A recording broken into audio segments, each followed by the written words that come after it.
Ole Miss Rebels. As Mississippi's flagship university, we dig deeper, see farther, work harder. We pioneered human organ transplants.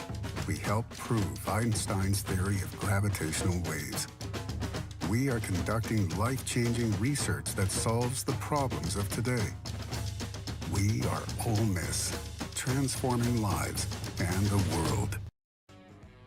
Hey, welcome to the Palmcast with Stephen Willis. We're going to start in a few minutes, but I want to tell you to hit up our social sites, retweet, share, comment, like, do all of that stuff. It can only help us out and it'll make the show even better. But we're getting ready to give you a lot of good Ole Miss information, and I just thought I would tell you that because the Palmcast is starting. Well, it's starting right now. Wait, no, that's a little early. It is starting right about now. Hey, welcome. We've made it to Tuesday on Thanksgiving week. I'm Stephen Willis. Thank you for making this show your first listen of the day. We got a lot of stuff to get to today. Today is the Know Thy Enemy episode of the Palmcast. We're also going to do press conference highlights from yesterday, and we'll talk a little bit about the week's events that are coming up. This is just a reminder, there will be no Palmcast next Tuesday. A little bit of medical thing I have to take care of. There'll be no Palmcast that day. So appreciate your patience and thank you very much.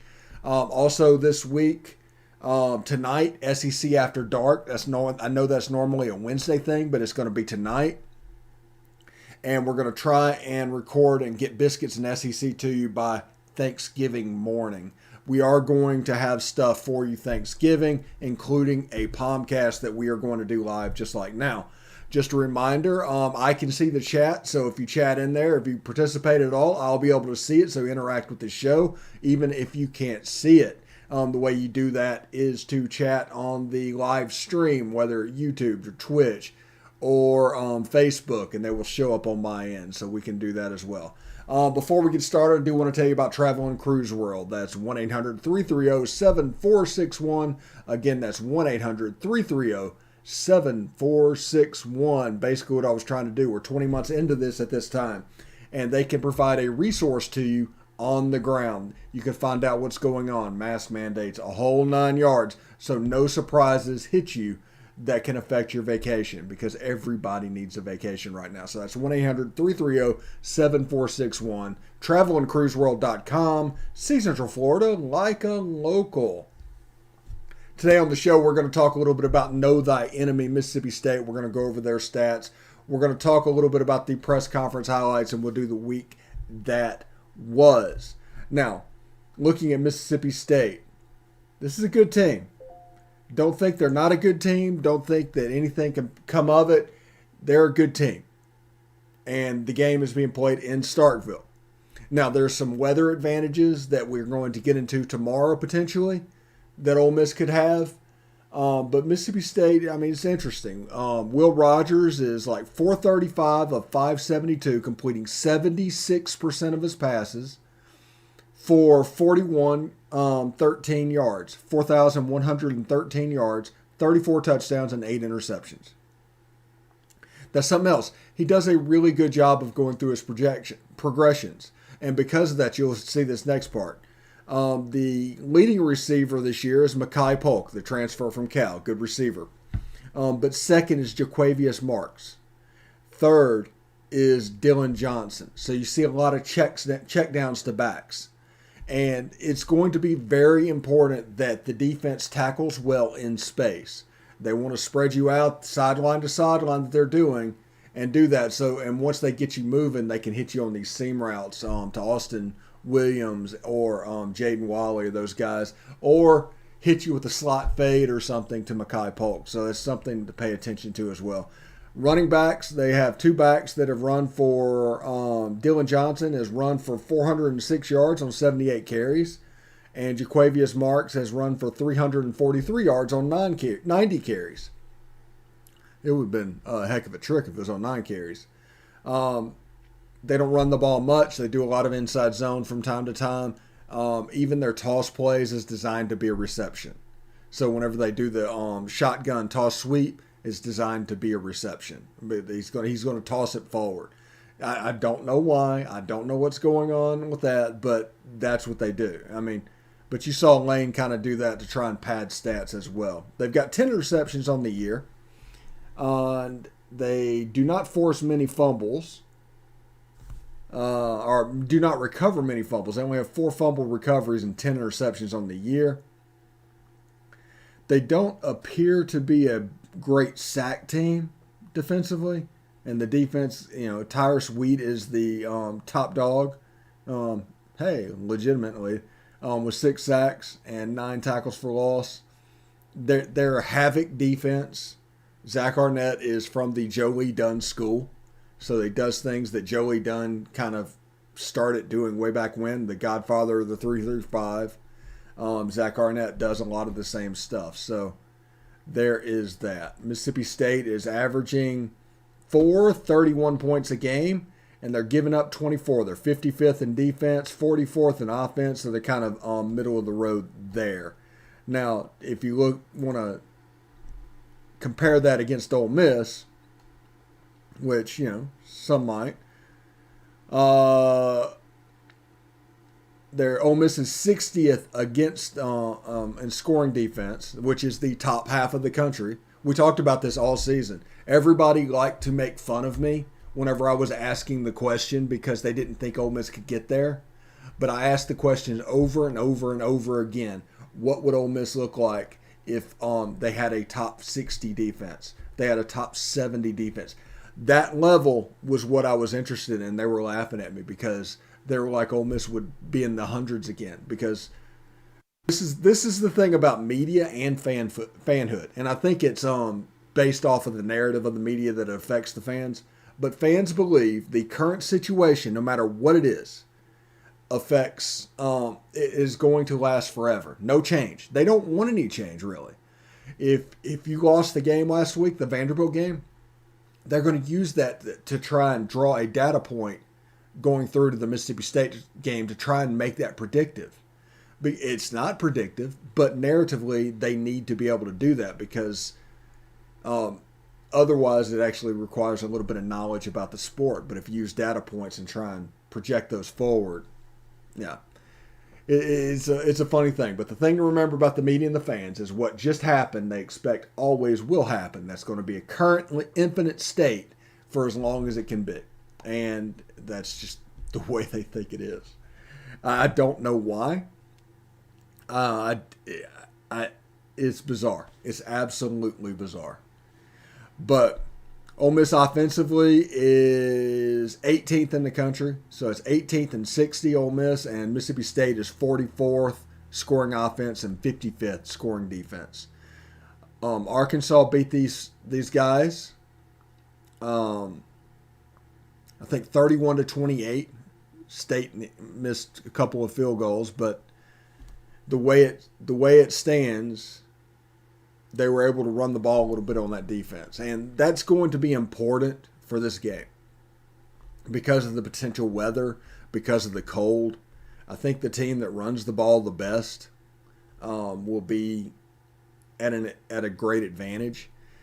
The low temperature is supposed to be like 29, 30 degrees. It's going to be hard. We saw this whenever the Phil Longo experience was in Oxford. We saw this.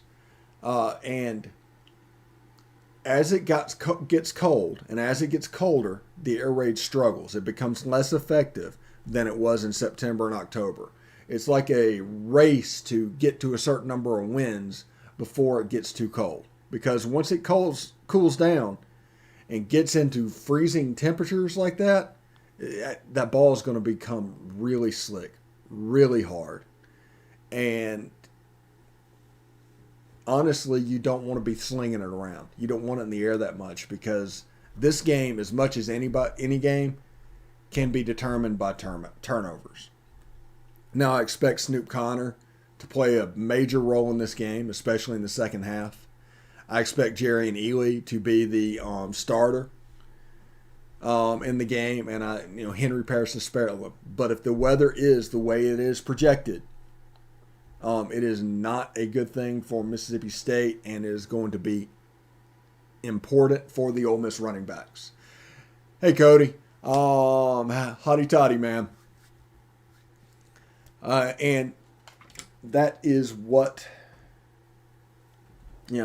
kind of what I'm looking at. I'm thinking run game for Ole Miss at this point and weather affecting the air raid. Now, it could be nice and all of a sudden they could blow the forecast because that's completely socially acceptable to blow, a weatherman to be wrong. So if it's like 50 degrees and no wind, yeah, it's going to be a regular normal style ball game.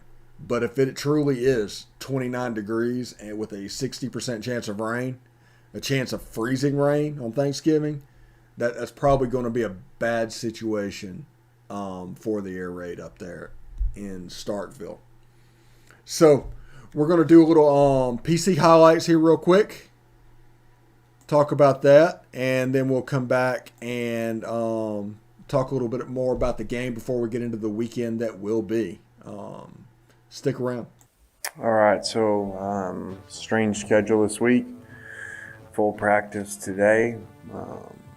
Putting all the situations really into one because this is basically our only real day of practice. So it's challenging is what it is. Very good opponent coming up. Extremely hard place to play. Very loud. Full place that makes you have a lot of challenges on offense to have to play in a place like that in the SEC. So best passing offense in the country and one of the best rush defenses in the country also. That gives you a lot of problems. It's very multiple and has a lot of really good, long, strong players on defense. So they've done a phenomenal job recruiting too. He's not as mobile as some of the other quarterbacks we face in terms of what he likes to do, but he's definitely capable. So that's always something that you have to respect because he has the speed and the athleticism to be a good running quarterback, but he's also super accurate. So they're completing a super high percentage of their passes. So knowing that, understanding that, and trying to be quick on your breaks and get the receivers, try to close some of those windows will be really important.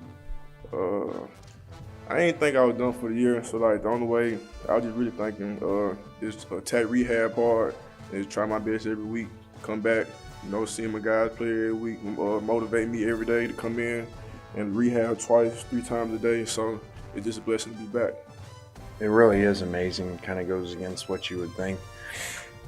I think there was a thought out there amongst a lot of people, including coaches, that the SEC had kind of figured it out last year and they had slowed down, had slowed them down there throughout the parts of the year. And then, obviously that wasn't the case because now they're right back to where they started a season ago, like that LSU game, leading the country in passing offense. So it really is amazing because you would not think you'd be able to be so simple in what you do and continue to work.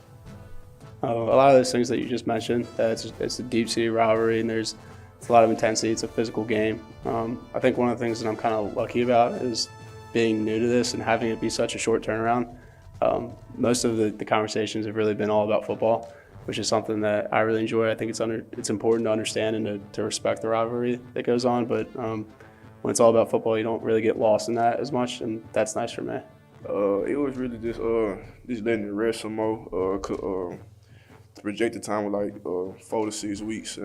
Last week was 6 on the dot. So just more rest and just being out there with my guys. It felt good playing the first half and just looking forward to being out there Thursday. I don't know them that well to know the order of the games and all that. I just know the quarterbacks played really well.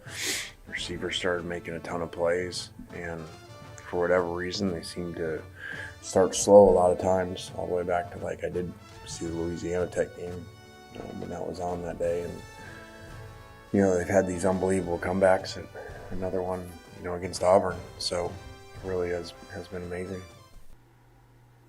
Yeah, it's going to be a big game. You can hear them talking. You can hear the focus that is in their voice, especially Chance Campbell whenever they're drafting. Cody had a question. It's do you think, honestly, our defense is good enough to cover better than they have all year? Honestly, pass defense hasn't been a problem for us this year. If you look at the stats, the problems have been with mobile quarterbacks and them affecting the run game. That is the area that we need to get better. That's not really going to be an issue. Whenever we've played non-mobile quarterbacks all year, the defense has really stood up. Whenever they played Texas A&M, they just dominated from beginning to end.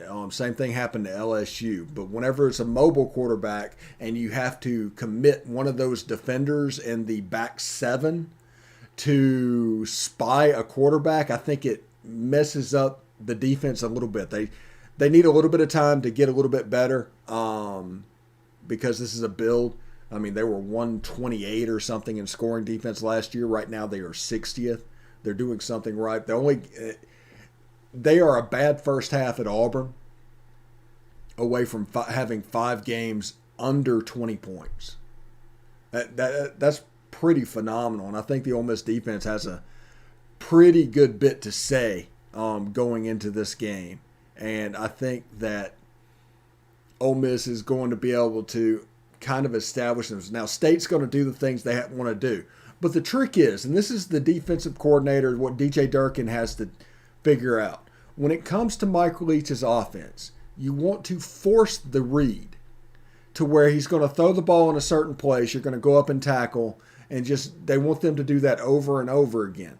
It's kind of like whenever you press in basketball. You want them to inbound the ball, and you're willing to give that up to a certain area of the court because it puts your press in a better position. Now, I think Sam Williams, I'm just about to get to that, Cody. Good call there. I think Sam Williams and Cedric Johnson, those guys are going to have the game of their life. I think they are going to blitz from time to time. They're going to alternate between Mark Robinson and Chance Campbell. And they are going to blitz over and over again. Because I think Ole Miss is going to send 4 every play, but you're not going to know where that 4th is coming from. I think that is the secret sauce of this defense this time, is you're not going to know where the 4th comes from. And on some plays, Otis Reese could come and send everybody. Some plays, Chance Campbell. Some plays, Mark Robinson. Some plays, Jake Springer. And I think it's going to come from all angles. And I think they're going to try and take advantage of the offensive line in a couple of positions. I think Scott Lashley has struggled from time to time this season. I think they're going to try and figure out a way to make him think about what's going on.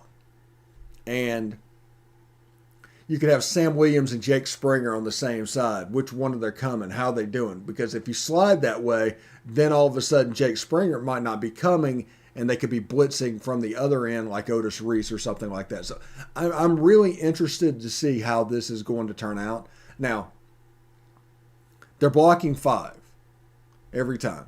So if we rush 3, they have a chance to double team 2 of the players, and 1 player is a one-on-one. And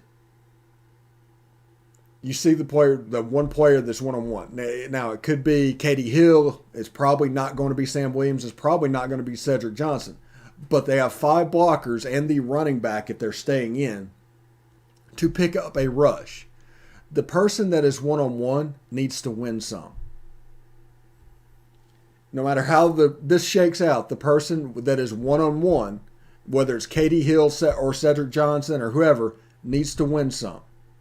And if you do that, that is going to speed up the clock of Will Rogers. He's going to have to work at a higher rate of speed than he is used to.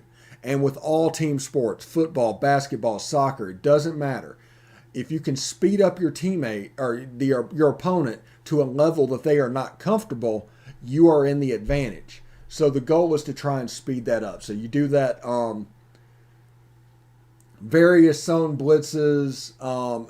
You're probably going to see some split coverage. I think last year the backs were man-to-man, but there were zone behind it.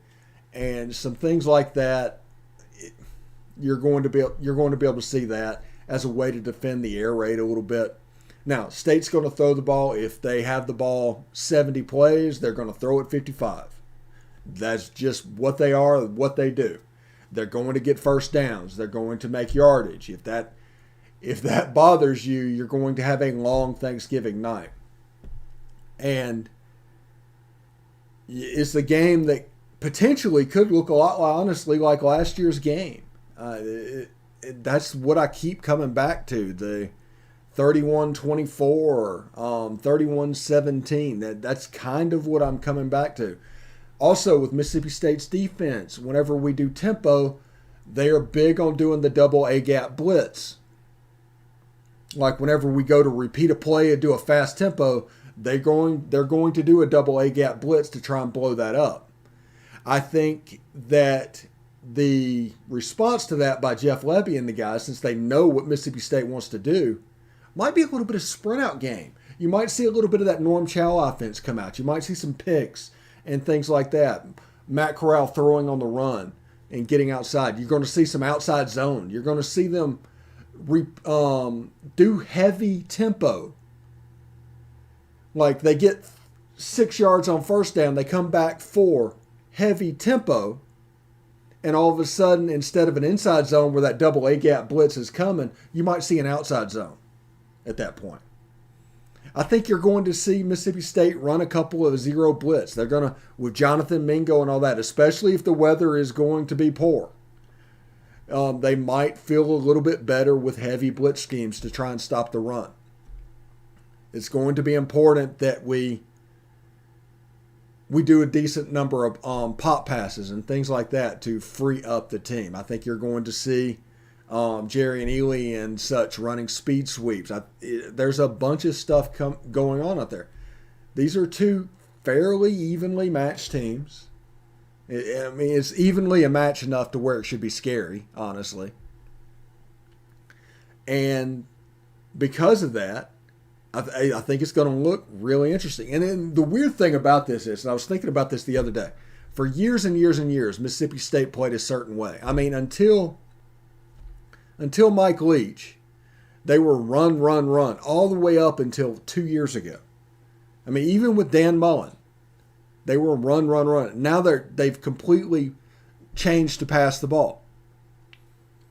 Ole Miss is doing the Baylor stuff, which I love that offense, and it never needs to change. And it just looks so good on TV whenever they're going against each other and the different styles of playing. It looks like modern football. And as somebody that played MHSAA, I played in high school, which I didn't play that long ago. I mean, I was in high school in the 90s, but we played at Columbia, and they were legitimately running the Notre Dame box. So to have Mississippi State and Ole Miss running two very modern systems, it kind of just makes me feel good. It makes everything nice and warm and cuddly, and I'm pretty excited about that. But it's going to be a good game. Understand that. It's going to be a good game. The betting line right now is down to 1 point on the VI consensus. It's down to 1 point. So it's essentially a pick 'em. I mean, that's what 1 point means. You might as well do the pick 'em. Just don't even mess with the line. Because you can't tie. So the 1 point does no good. Either Ole Miss is going to win by 1 and you lose, or Mississippi State's going to win by 1 and you push. If you'd have taken that money line of Mississippi State winning, you'd be in better shape. I think the over-under is at 60. I would pound the under on that just because of the weather. Like I said, it's going to be 29, 30 degrees, 60% chance of rain. There's a chance of freezing rain out there. And like I said, there's a chance for this game to get really sloppy and really egg bowl. And just like I told you yesterday, when really weird things happen, Ole Miss is the beneficiary of them. Traditionally in the series, immaculate deflection, the stand, there's just weird moments that have popped up in the series history. And because of that, I mean, it's time to really enjoy this. We got one more day to talk about the Egg Bowl. We're going to get into a little bit. We're going to do a position-by-position breakdown tomorrow.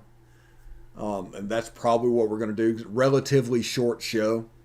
I'm going to record Biscuits and SEC's preview tomorrow.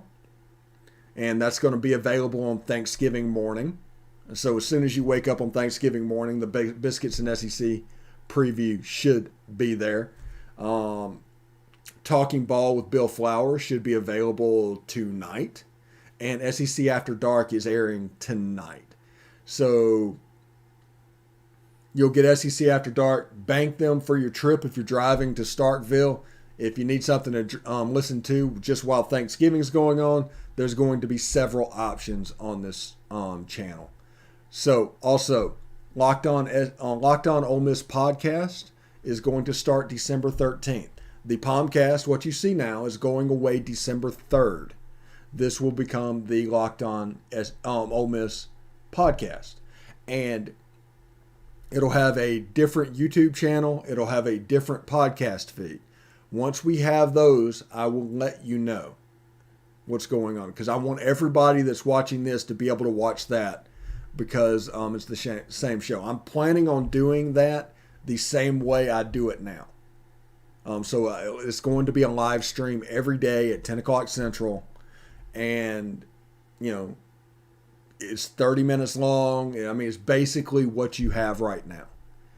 So that's not going to change. It's just going to change how you consume it. I think our YouTube page, on the Y'all's Conference Network YouTube page, I'm going to link the playlist and have a playlist of basically the Locked On Ole Miss podcast. So it'll just automatically go to that YouTube page. It's not going to be on Twitter. It's not going to be on Facebook. It's not going to be on Twitch. But we're going to put links to the YouTube page on Facebook and Twitter. So that's what we're looking at. It was their money. They get to do what they want to do. They're going to pay me basically $400 a month to do the same thing I've been doing for the last year. So that's the reason I'm changing. So we were talking about, as this grew, it was all about like just trying to keep the lights on a little bit. We don't want to get rich doing this, but we want to keep the lights on a little bit. And they're providing us an opportunity to do that. So that's the reason the Y'all's Conference Network and the shows, those are still going to go on as scheduled and as normal. Nothing's going to change with them. It's just we got to figure out how to handle this Locked On Ole Miss podcast, and I think it's just going to be linking the playlist to that YouTube page and sending links out there, because basically they have several sponsors. And as soon as I get the show, I'm going to have 5 or 6 sponsors, and they bill the advertising rate per 1,000 views. So that determines how much they pay, is per 1,000 views. And so that's the reason they want it to stay on YouTube and on their podcast stream, so they can add those up together. But we're going to try to make this as seamless as possible and as easy as possible. But I think in the future that this is really going to help us out. And also December 15th, besides me starting my radiation treatment, we're planning on doing an early signing day show as part of the Y'all's Conference Network. Just like this, just like you watch it now, we're planning on an early signings day show to do that morning, couple hours in there, and figure out what's going on. We might have to record the Locked On podcast that day, the night before, or something like that. So we'll have to figure out how that does and what's going on with that. So it is what it is. Today, doing orientation for the Locked On stuff, and it should be a lot of fun. But thank you, everybody, for watching, for tuning in. Like I said, I truly have a great time doing this, and thank you very much.